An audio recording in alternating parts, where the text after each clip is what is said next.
10, 9, 8, 7, 6, 5, 4, 3, 2, 1. How many times have you ever seen your doctor walk into a waiting room? I do. How many times did the doctor ever peek his head into the waiting room? You know why? He or she was afraid. They were afraid to go into the waiting room. They are stuck in their stiff white coats, and they have this drama that they play out in the exam room where there's an unfair advantage, where a doctor is here and a patient is there. You're undressed, you're unrobed, but in a waiting room, everybody is equal. And besides, half the time, you guys are pissed off because you've already been in your waiting room, in the waiting room for 30, 40, 50 minutes, an hour, 2 hours, 3 hours. Of course, no doctor is going to walk into a waiting room with angry patients, but you want to know what the secret is? There's power in that waiting room. There's juice in that waiting room. There is so much love in that waiting room. There is so much need in that waiting room that just by popping in and saying hello, popping in and telling a joke, popping in, sitting down, talking to a patient, finding out how their kids are or what they had for lunch, and then you leave. But you know what? You made a difference just by stepping into that waiting room. And by doing that, by stepping into a waiting room, it changed my life. It changed the lives of thousands of people. Today we're going to talk about that secret. Today we're going to talk about that juice. Today we are going to learn about a woman by the name of Beth, who changed the cancer world forever. This episode is called The Waiting Room. This is Dr. Tommy Anelli, and this is the CROC Podcast. Howdy, friends, and welcome back to the CROC Podcast, a podcast for cancer survivors by cancer survivors. I am your host, and it is my great honor to be here with you. And it is an exciting day for me because today is really the first podcast in what I hope to be 1 million podcasts. I've spent the last 35 years as a radiation oncologist, and I feel like I've been a grad student for the last 25 years, 35 years in the School of Cancer Survivorship, learning from the greatest and most courageous people in the world. Today's episode for number 1 took quite a lot of thought. If you think about it, I have so many ideas and so many things to share with you, so many hints, so many tricks, so many shortcuts, so much insight to share with you, all of which was garnered and gleaned from my years observing cancer survivors and treating cancer survivors. And when it came down to it, having all those ideas, there was really only one subject I thought would be appropriate to be the first podcast, and that would be a podcast about what really changed my perspective about survivorship. And to be honest with you, it's not that I am that special, because any oncologist or any practitioner in oncology that I've ever met in my long career has always known the secret that it's not just enough to be great at what you do to practice oncology. You can't just be a great doctor or a great surgeon or a great nurse or a great physicist or whatever. You have to be actually on a different level. You have to know that you have to go above and beyond that in order to serve the cancer survivor constituency. And we already knew that.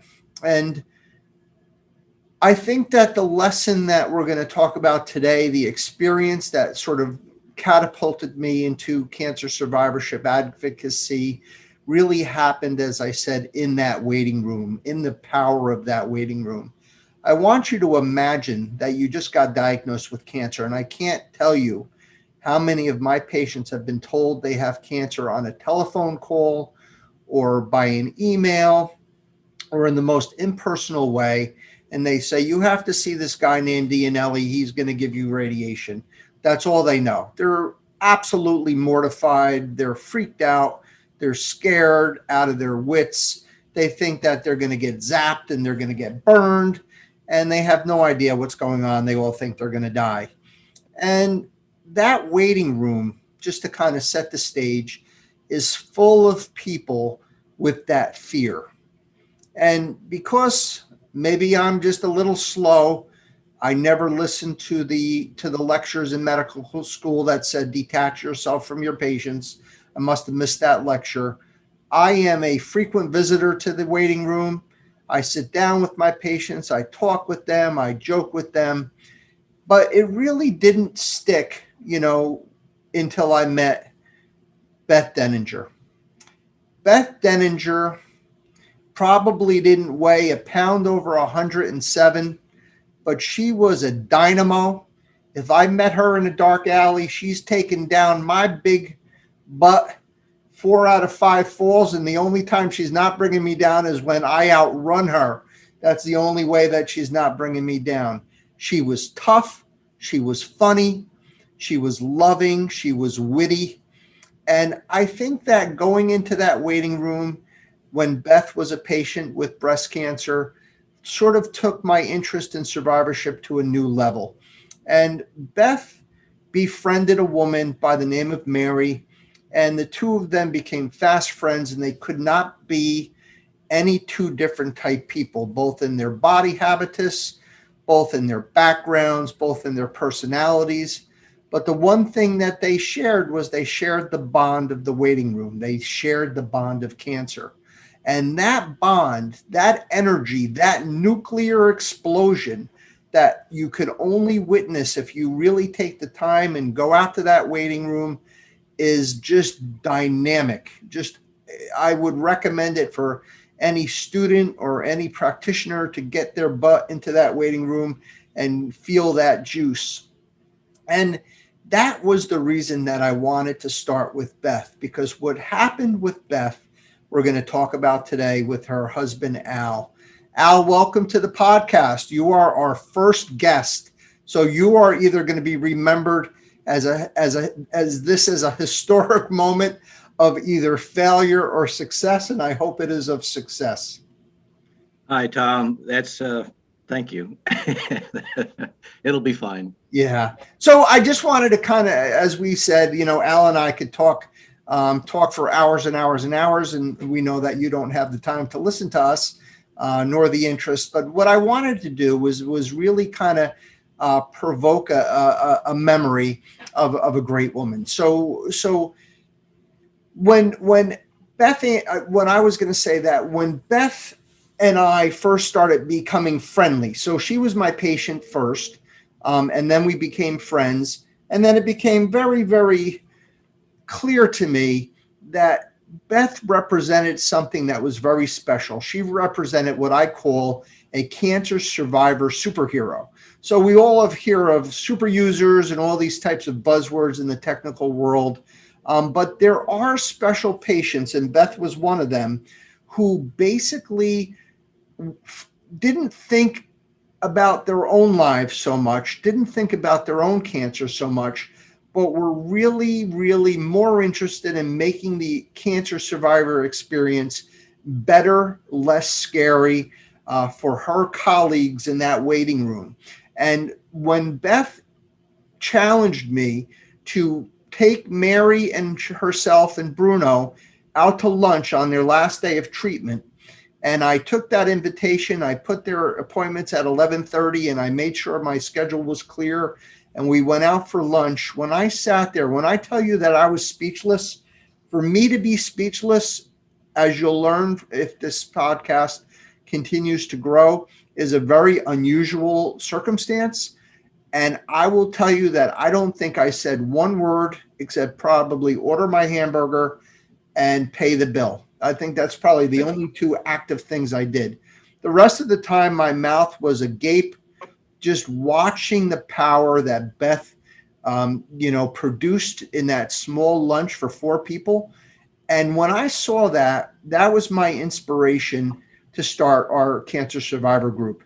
And I want to make sure that when we talk, I don't have an interest in utilizing this forum to at all glorify our cancer survivor group or make this a historical account of our cancer group over the last quarter century, but more to elevate and to thank your wife for what she did, because from that waiting room, from that lunch, came a cancer survivor group that basically used that formula of bringing survivors together, giving them opportunity to be together, giving them the opportunity to fellowship, to gather, to love, to hug, to cry, and to be together, to learn, to get access to resources.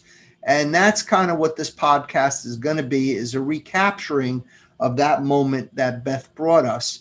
And just to put things in perspective, because of your wife, Al, thousands and thousands of people have profited from her example, from her formulaic approach to cancer survivorship.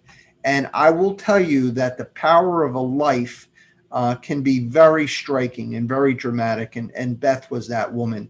And I want to also give you credit, Al, because even though I saw that there was that juice between cancer patients, this doesn't take anything away from the survivors' support group, whether it be their husband or their wife, or whether it be their children or their family or their friends or their coworkers.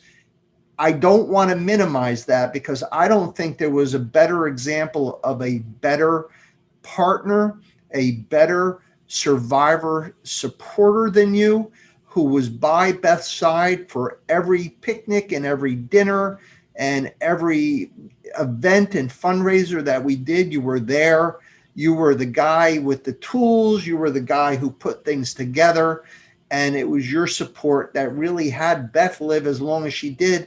And after you guys moved to then survive 2 other cancers before the last one finally sort of was her last event. And I wanted to take this time in this podcast to memorialize this woman, to thank this woman, and to thank you, Al, for being part of that. And I was hoping you might be able to give us a personal insight to Beth, to sort of to give true power to my words, because I want to know who Beth is. If you don't mind sharing a few minutes with us to do that.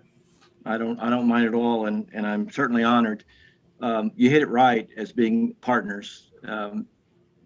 Beth had her agenda. She had the things that she wanted to do, and I was 1,000% behind her, always, to the last breath. And you know what? She was also likewise. She was 100% support behind me and everything that I wanted to do.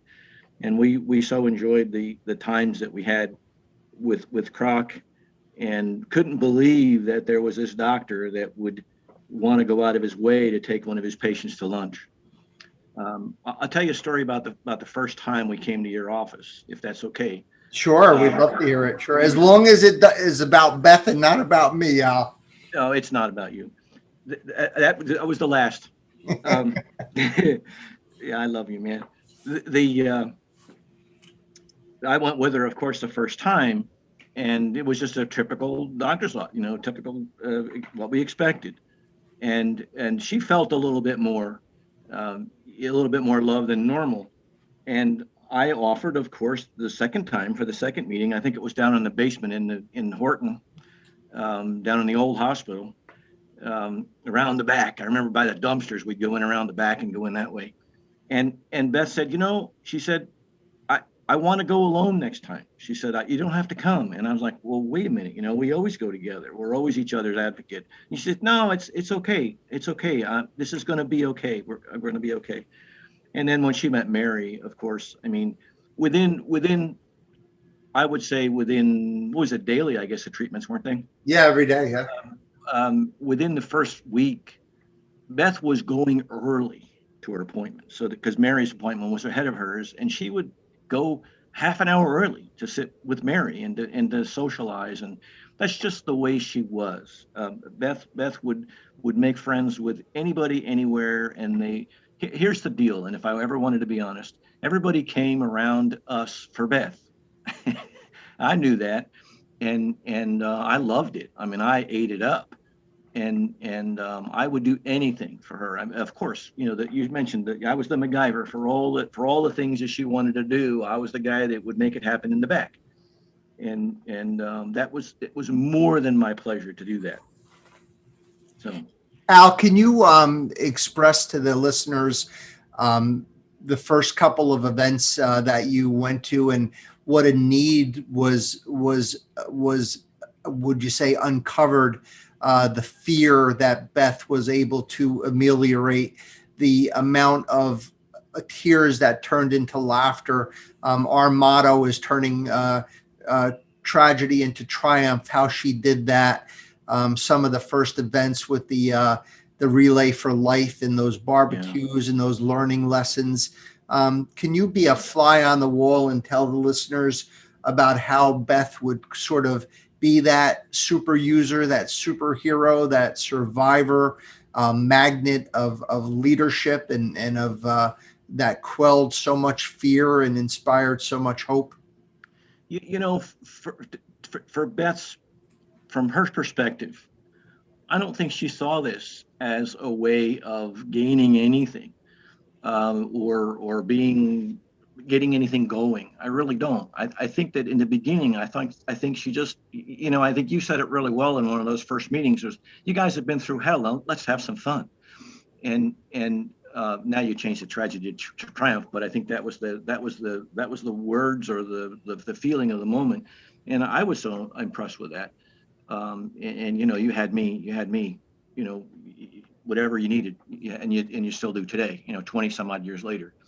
But Beth was doing it from her own heart. She truly never, in 40 years of marriage, I knew her for a year before, I never saw the side of Beth that was afraid of cancer. I swear to God, I didn't. I never saw the side of her that was, it's going to take me.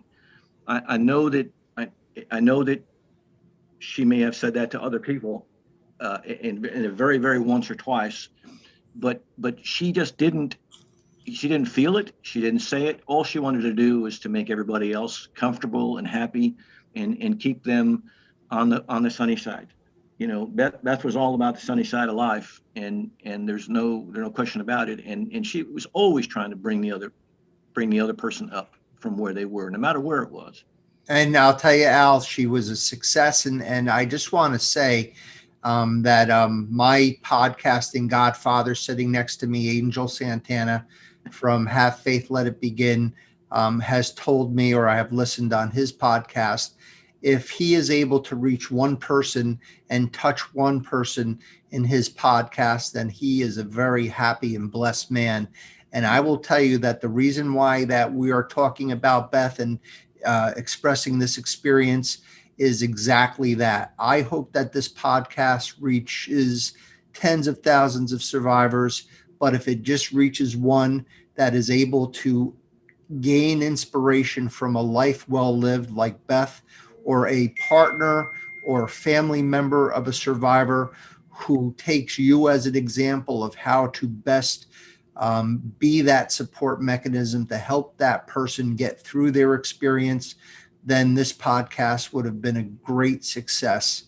Al, I want to thank you for being able to spend these few minutes with us to share these moments. I want to also invite you again in the future to come back as we start getting our podcast legs strong and start walking a little bit. Right now, we're still kind of crawling on our bellies and kind of just learning all about it. But if the constituency who listens to this podcast for the first time and is able to derive any benefit or positivity, it's really because of the example from your wife. Al, those words were beautiful, and I appreciate you sharing them and this time with us. Before we end today's First Sentinel first podcast, I want to ask if you have anything you'd like to say to our listeners. I think what Beth probably, her example was, don't try to change the world. Just love everyone one at a time. That's all. Just one at a time. Let's just hug them and love them any way we can, and lift them up. And I'm going to close this session by telling everyone and challenging everyone to make sure that the next time you're in a waiting room, I want you to observe. I want you to look around. If you're in a good place and you're there for a follow-up and you're feeling good and you're going to get some good news, look around. See if there's anybody who's really scared, and go there and just put your hand on their wrist and tell them that everything is going to be all right because a little angel named Beth Denninger told you so. This is Dr. Tommy Anelli signing off, the first CROC Cancer Survivorship Podcast. I welcome you to this journey. Peace.